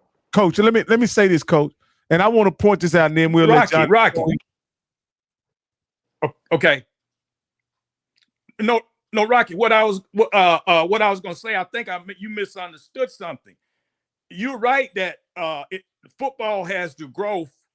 It takes money to grow a football program, and what I'm trying to explain to you is, at Tennessee State and at North Carolina Central for sure. I give an example. At my homecoming, one of my coworkers, he and I got together, we took $5,000 of our money and turned it into $10,000 and gave it to football. He could not even come to the homecoming game. I spent most of my time on the perimeter trying to make sure our security concerns were intact. That doesn't mean we didn't love Trey and them kids on the field. We had put our money where our mouths were. Several other older, more mature football players than us had given us thousands of dollars, and they said, Johnnie, I'll be there next year, or I'll be there the next year. And that's our culture at North Carolina Central. That we put the money in there. Can I ask one thing? Go ahead, ahead, Coach Johnnie? We're going to have to go to the next thing. You've been a North Carolina Central person. In your career, do people get more money when you guys were losing, or they have to get more money when y'all became a winning program? We definitely got more money as a winning program, as an engaging program. You got to win, but you have to win. And to add to what you're saying, Coach Cole, over the years, we have been a program that said we put more value on our young men coming in as boys, leaving as young men, going into a variety of careers. And if you luck up and make it to the league, fine. But if you don't, you're going to leave here and you're going to know how to have a job. Coach Johnnie Outlaw coached us 11 years in the NFL. Coach Robert Jackson, World War II veteran after being a Hall of Fame player at A&T, first black person to be drafted from Coach Stewart, we got to go to our next caller. All right. Only thing I was gonna say is, Coach Cole, you know, you're right about this.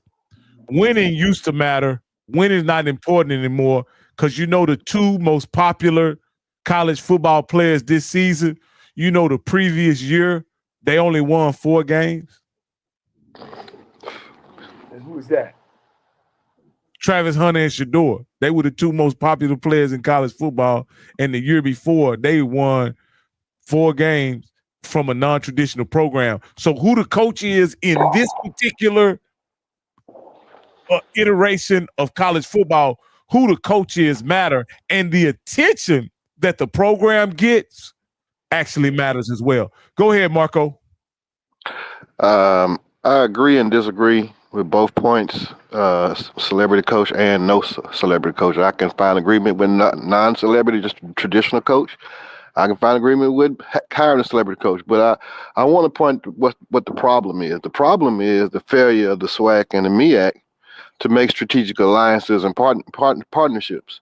Now, if the SWAC had a strategic partnership with the NFL or another sports organization for coach training, and not even just training, but a pipeline of coaches to prepare them to move up and hopefully one day reach the NFL once they complete the training, and also get the representation.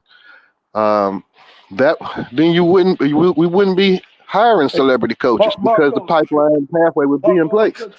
Let me cut you off and say this. They already got that involved. I went to the Exodus Clinic. I've been to Dallas where HBCU have a relationship with the NFL where they're black coaches. Just last year, the NFL gave each NFL team 1 or 2 positions to hire African American. So that's been in place. That's why now that you see a lot of black faces and stuff on the sideline. So but they don't have a partnership. They don't have an agreement with the SWAC to stick in that. That's something you did on your own, right? It's not necessarily directly with the SWAC, but it's the positions that the NFL has put together for black coaches, and there is a lot of black coaches that at these schools that are actually getting those opportunities to go spend the summer with the NFL teams. And some of those guys have actually moved. I've a couple of my guys that coach under me is actually coaching in the NFL. So those things are in place. Marco, see, this is one of the problems as an outsider, and I'm gonna speak as an outsider on this because I don't know the history or whatever. And when you talk about football, why would you want somebody to come in and treat football more important than the actual institutions treat football? Like you're in the reality of it is, if you don't value it, why does anybody else value it? Like it was. But Rocky, football. Hold up. Just a few years ago, there are schools just now getting training tables for their college athletes. Just now. That's been going on. I'm 54 years old, and I went to a junior college, Tyler Junior College. We had training table back then. Yeah, I understand what you're saying, but Period every night for football players. let me ask you this. Hold up. Let me say this. So my point is, ain't nobody gonna come this after 40, 50, 100 years, ain't nobody gonna come to save black people. Don't nobody have to come save HBCU football. Because I see all those people at those homecomings. I see all those luxury vehicles at those homecomings. I see all those RVs at those homecomings. I have friends that are from Prairie View that are very wealthy, very well connected all over the state.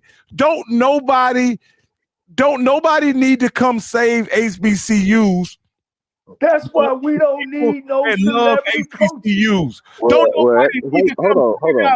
Y'all got everything y'all need. Y'all just need to invest in football or whatever you feel is important to y'all. You have to give up your money. You may have to drive, instead of driving a S class, you may need to drive a C class. Instead of having a double wide RV, you may have to get a single wide RV. But y'all have everything y'all need to be great.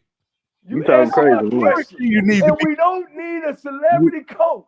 We need to take care of our own. All right, go Marco. Let me chime in. I think you're both wrong. And here's why.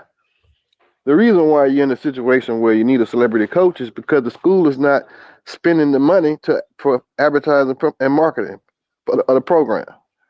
Coach Cole, let me ask you this. In the 70s, 80s, maybe the early 90s, Jet Magazine gone by the 90s. But you made a point, but go ahead. You going to mess it up.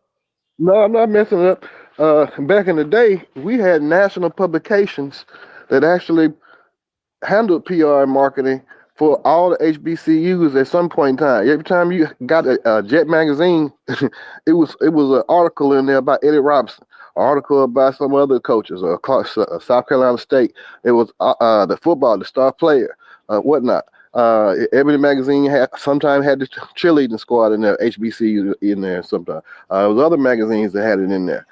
Your local black-owned newspapers had articles on your coaches, high school and college, and the players, star players, and where they were going and and all that other stuff. Marco, let me say this. The reason why I'm gonna sum it up for you. The reason why they want celebrity coaches, because they want somebody to do.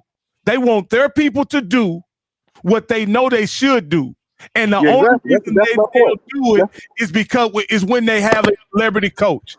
That's what they know that black people will follow a celebrity. And for that reason, they hire a celebrity coach, because the people who support the institution, the people who got degrees from the institution, even the people that work for the institution, they know they don't support it the way they should unless there's a celebrity involved. Hold on, Rocky. But Rocky, when you pay for PR, you create your own celebrity.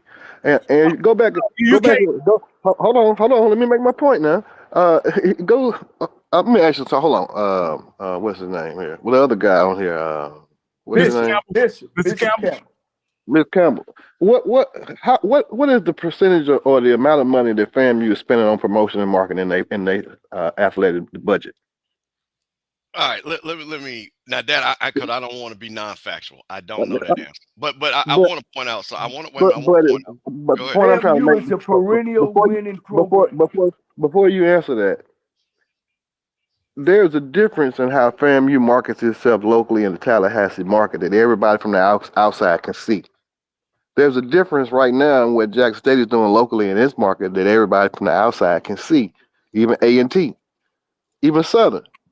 What I'm saying is this: if you don't pay for PR and marketing, like all this past fall and the summer, Coach Cole, if you had paid a PR firm back then, and I've done no knock on you, but I'm saying if you had paid a PR firm starting in last May, but by now you'd be a celebrity, and it would be crazy to not even talk to you and hire you at this point. Somebody would have had to stop the noise, stop the rain, because that's how PR works. That's what they're paid to do.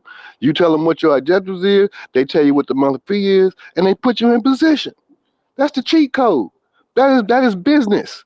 If you own a business, you market yourself, you set yourself up so that you can move your most valuable product. And when you have stuff, you have overages, you set yourself up to move the non-moving products. You promote and market it to your target audience.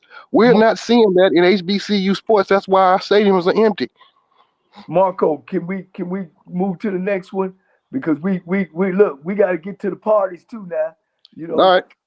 But let me piggyback on that a little bit. I think he's very correct about our marketing our programs. And I've always said that as if I ever became an athletic director, I would definitely put money into my marketing and stuff before I even put out scholarships and anything else, because you got to let people know, you know, being in the fourth largest city in Houston and going to school there, I think we don't do a good job of that. All we asking for is 0.1% of over 4 million plus people to come to our games. But if you don't know we playing, and if you don't know we over there, so I do buy that model. But go ahead. We got the man. I've been wanting to have this conversation with you, Coach Cole, because you know I'm a staunch celebrity believer. This is my thing, Coach. And Delaware State has consistently hired regular guys. Norfolk State has consistently hired regular guys, and none of them have won. And Dawson Odoms was a championship coach, so they did what you would say is, hey, go get a winner. He was a winner at Southern. Brought him over to the MEAC. He never could flourish. And mind you, he only had to win 5 games. I mean, that's it. It ain't the hard MEAC where you got NCAT, Hampton, FAM, Bethune. It ain't that MEAC. You got to win 5 games. You can go 0 whatever and out of conference and win 5 games and go to the Celebration Bowl. Chennis Berry showed you how easy it was. My whole thing is this. Does Jackson State get that practice field if it wasn't for Deion? Does TC Taylor walk into that situation? You take Deion out that situation. Are they still playing on that field that gets muddy, that gets wet? They got to come inside. They got to go down the street to play. Like, these are resources. Listen, the thing that I've always said about celebrity coaches is if I'm not using you for your resources, then this is irrelevant. I do not care about wins and losses. Can I ask one thing real quick? I want you to keep talking. What makes an NFL player? Is it him playing in NFL, or does he have to do something special, him a celebrity? I think it has to be. Because the model NFL coaches have came into the league way back. I told you I played for an NFL coach. So go ahead. I'm sorry. No, I think for this day and age, and I agree with Rocky and Marco with the make your celebrity. You can't make a celebrity. Shut up. That don't even make sense, right? What happens is in this day and age, I want to be very clear. I'm not talking because I don't want to hear nothing about no 70s. I don't want to hear nothing about no 60s. I don't want to hear nothing about no 80s. We're not there anymore. Price of milk was what? 50 cents? We're not there no more. You know what I'm saying? Let's not even talk about those days. They used to deliver milk. Come on, let man. me stop you right there. Winning and losing don't have no age. And at the end of the day, it always counts. I'm not talking about wins. I'm talking about the era of media and the era of advertising and the era of business has all changed from the 80s. This is why I can't buy that, Scotty. Who else is going with this model in sports? Because they don't need the model because they're making money. In any sport, have any sport hired a person just because he was a celebrity to be the CEO, the head coach of their program? UAB. In any sport. But this is my in thing. Any sport. Listen, answer that UAB. question. I just answered it. UAB and Colorado. No. No. He had experience. No. Listen, and Mr. Campbell, me and Mr. Campbell talked about it when he first got hired. Mr. Campbell said Colorado was in such dumps that it was a win-win. It didn't matter if Deion went 2-9.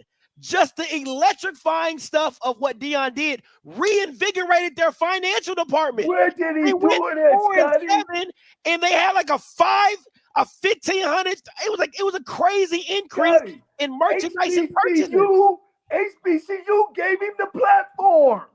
DeSean needed Jackson State just as much. I never said they didn't. DeSean needed Jackson State way more than they needed DeSean. So Coach Cole, this is I'm gonna step here and just say this.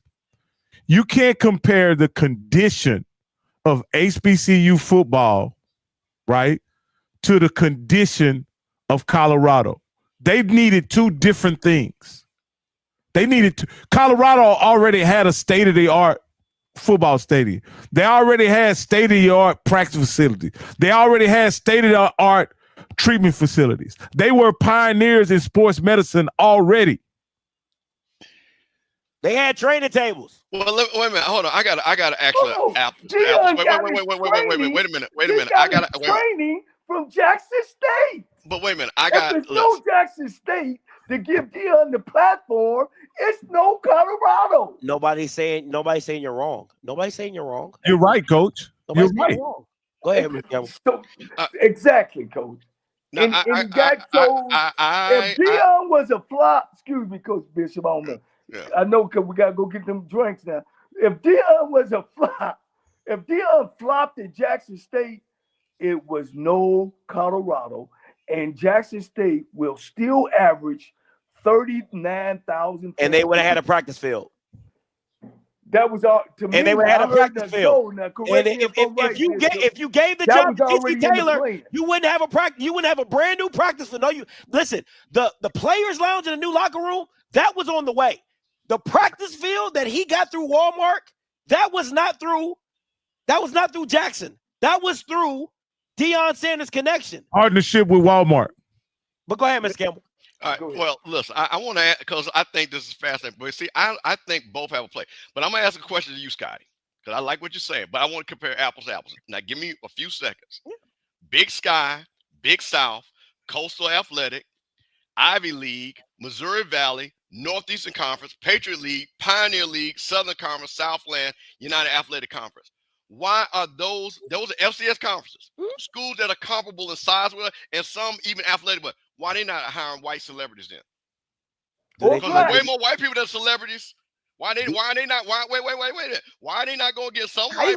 Wait. You going to ask me the question to say wait. Hold on, I'm going to let you answer it. But hold on, wait a minute.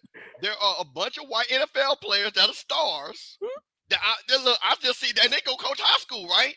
So why don't they go get these white celebrities? To your point.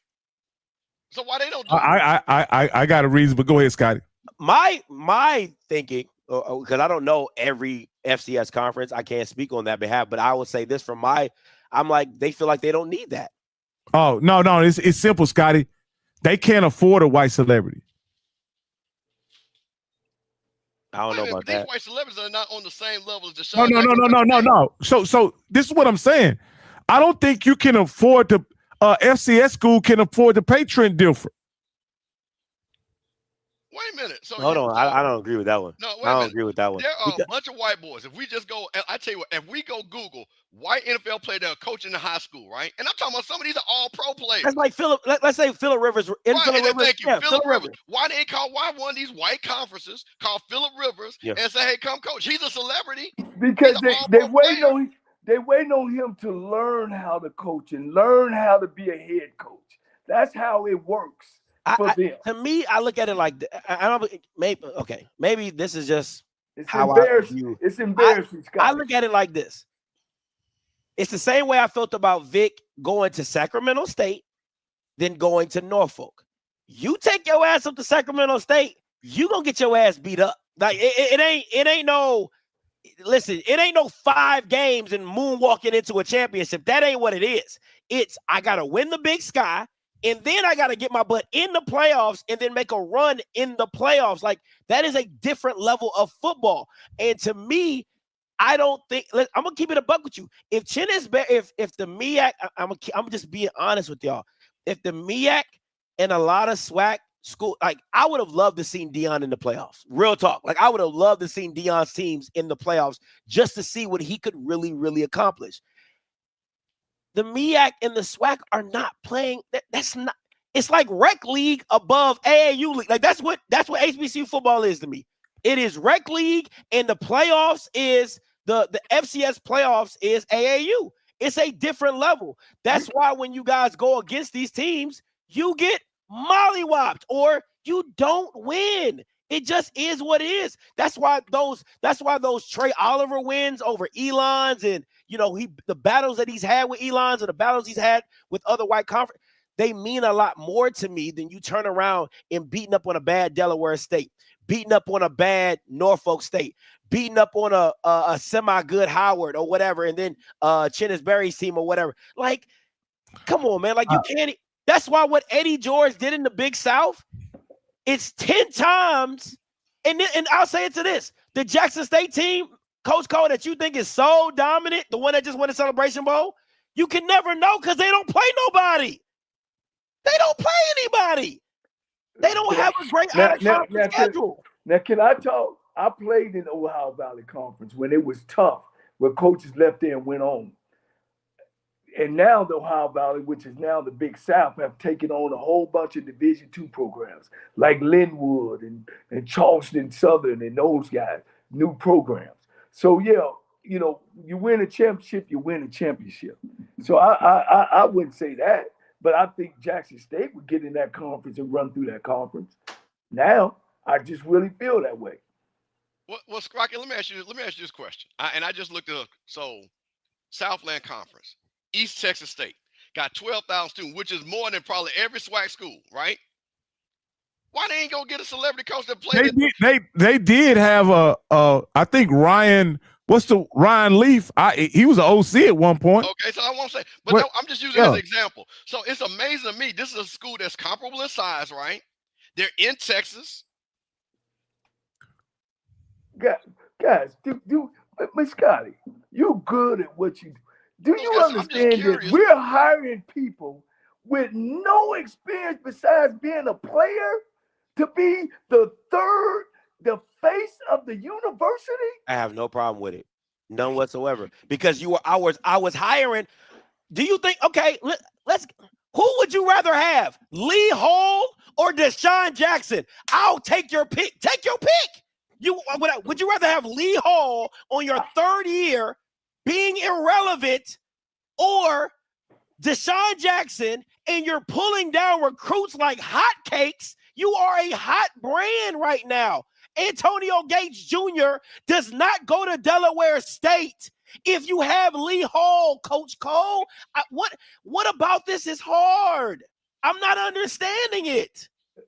What about as hard as kids do not choose universities, coach, for no coach? What? And if he does, Can I finish? I guarantee you that his choice is not that many. Man, you can't go by this media. This media is fake. That kid might be a mediocre kid. He might be, but he left Michigan State. So even if, okay, let's say he's mediocre. He's not a Power 4 kid. Do you think he didn't have no other place to go? But come on, he came from Michigan State. Coach. He was in the Big Ten. No, wait. Now, hold on. Let's think. Wait. Hold on. Let me reverse this. No, okay, Scott. Hold on. Let me ask you this question. So, to your point, you're telling me if he had a group of 5, FIU or somebody, that he wouldn't go there? He probably didn't have it. He's coming with luck. He's coming with luck. I think we've been a bit disingenuous. The fact that his dad has a relationship with the coach, they played their contemporaries in the NFL. You don't think that matters why he chose DeSean Jackson? I agree. I agree with that. Yeah. I agree with that. So again, but that ain't because he's a celebrity. That's because of relationships. It's relationships. It's not because he played in the NFL. It has no reason to talk about why he played in the NFL. He played with his So you father. telling me all the players that went to Jackson State the year that DeSean was there did not pick Jackson because of DeSean? I just need to hear it. I just need to hear that. Oh no. Well, see, I think okay. Here you go again. Hold on, Coach Campbell. Here you go again, belittling Jackson State. But Jackson State, none of the players Jackson State would have got if it wasn't for DeSean. I don't care what you talking about. That's why they was 3-8 before DeSean. There's a if you go look, go look at the DeSean documentary. There are so many players during that documentary that says, I wasn't sure what Jackson State was, but I know I wanted to be part of what DeSean was doing. I knew it was an HBCU, but I wanted, and I'm talking players like Nugget, Stillman Craig. Can I ask y'all this? Go ahead. Was it just DeSean as just being a coach? That's all they knew was DeSean. Let me finish. Or was it his charisma to go in the house and sell himself? He didn't do in-home visits. Man, he didn't do in-home visits. Let me tell y'all something. Y'all comparing DeSean. Come on, Coach Cole, you're being super disingenuous right now. You're being super disingenuous, Coach Cole. I'm gonna tell you, listen, I don't care what coach in HBCU right here, right now, right? They can't out-recruit a Michael Vick or DeSean Jackson. The only thing that's going to keep you out of it is like, I don't want to go to Delaware, or I don't like Norfolk, or I'll take a Trey Oliver because he's done it. He has a resume of doing it, right? So it's like certain coaches can make you, but out of everybody. Hey, coach, I'm gonna blame DeSean, Mike Vick, and DeSean Jackson, all on the career coaches that actually coached in HBCU football before they arrived. Because guess what? DeSean Jackson and Michael Vick are not there if Chinnisberry don't come up 1 year and kick everybody's ass in the MEAC. With 1 year and a bunch of D2 players. 1 year and a bunch of D2 players, he kicks everybody's ass and wins. DeSean goes to Jackson. Once again, those are blue bread programs that both of them are taking over. South Carolina have won over 8 or 9 conference championships. He didn't take over no Texas Southern. He didn't take over no Delaware Coach, State. when DeSean got to Jackson State, they were 8-3. Let me finish. Jackson State was Jackson State before DeSean showed up. And they was getting ass kicked. And they were ass. So what are we talking about? They was ass. No, never. Never. They were losing the Southern. Can the man from Jackson speak up? Can the man from Jackson speak up? Listen, man. But see, this is where the argument. See, Scotty's right, and Coach Scott, me and you talked about this, and you just said it. I always said this about Sam Shea. He's a perfect example. Fit versus a need. Norfolk State and Delaware had a need for something different. Sam Shea was not going to be a good fit. Teddy Key was not going to be a good fit. But I tell you what, Tremaine Jackson, and I bet you if we say what Michael Vick is going to do at Norfolk State and what Tremaine Jackson, who do you think is going to in turn out be more successful, Scotty? I think it's going to be Tremaine because he has a easier schedule. And he doesn't have the learning curve of coaching that Mike Vick had. No, because think about it. Like you talking about ingenious. Just say the man got more coaching experience. No, it's not even that. If you put Norfolk right in the SWAC and they have 8 conference games, he comes out better than Tremaine Jackson. I don't care what you're talking about. But Tremaine Jackson said, hell, I only got to beat one game. I only got to beat one or two teams, and I'm in it. That's what I'm saying. That's what I'm saying. That's what I'm saying. And the thing about it is this, Mr. Campbell, like Vick has that out of conference schedule, even though it doesn't affect the MEAC standings. Like you lose one game in the MEAC, you're pretty much it's a wrap. It's a wrap. Right? In the SWAC, I mean, you can lose 1 or 2 games in the West and still end up as 3. And you can lose 3 games. But the thing about it, but in the MEAC, listen, in the SWAC at Prairie View, he could end up playing where he's got to play Grambling and Southern every year. Facts. They're on rebuilds. Okay, I'm just saying. No, Grambling is the depth of teams he's got to play. Southern would beat every team in that MEAC other than you're Southern would beat Howard. No, they wouldn't even beat Norfolk. Hey, You don't believe stop no- it. you don't Stop believe it. No, they Southern wouldn't beat no. Southern They wouldn't beat Dawson Odom. No. NCCU. Let's not No, I even. said that. Of course not. But what Okay. I'm saying is the level of teams he's going to have to play in the SWAC. No, they wouldn't beat Morgan, and they wouldn't beat Norfolk. I think that Morgan game be kind of close. I think that Morgan game be kind of close. Team that they wouldn't beat. We already know South Carolina State and Central, and they wouldn't beat how, but they beat everybody else. And everybody else is on a rebuild. I saw Norfolk against FAMU, and they gave FAMU a run for their money. I just think that we got to be honest. I think every team has the ability. Well, based these two over to my left, these two gentlemen here, they think the SWAC is just it's garbage. It is. Coach Cole, I asked you directly, and don't make me bring up the clip. I says, do you think that? And I said this. I say, do you think Terrence Graves is an exceptional coach, or is he just the best of the worst? What did you say, Coach? He was best of the worst. Well, let me. And this is what we got to admit. And I call it. And that ain't nothing towards. But wait a minute, Coach. We got in the DeSean era. Because this is the fourth year when DeSean came. Yeah. So what is this? 3-4 Man, years? we ain't talking about no DeSean, man. That's the line. No, hold on. DeSean and Jackson State. No, Coach. Listen. Let me finish. Go ahead. I'm talking about a timeline, not Baby. because this one rocking. Out of the 4 years, this has been the SWAC has been the worst this year.